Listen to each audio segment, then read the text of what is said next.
Well, thank you, David. And this has been a fight that I just started the other day.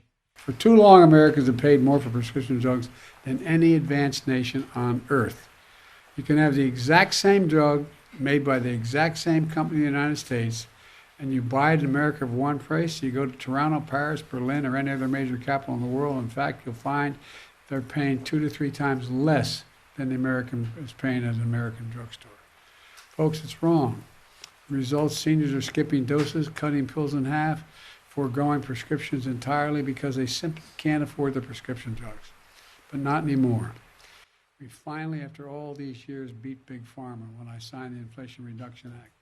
For years, there's been no check on how high or how fast Big Pharma can raise drug prices. In the year before we passed this legislation, drug makers jacked up prices nearly 4 times faster than inflation went up. And they were already too high. Let's call this for what it is. It's a ripoff. They're ripping off Medicare.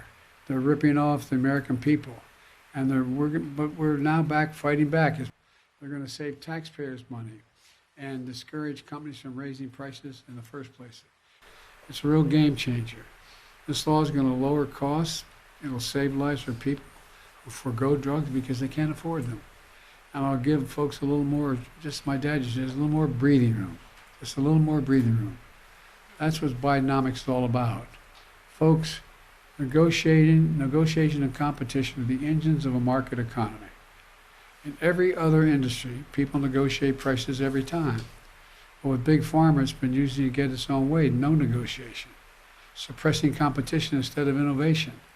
Drug companies say they need that extra revenue to develop cutting-edge drugs. Well, but studies show Big Pharma lately has spent more on stock buybacks, executive pay, and research than on research.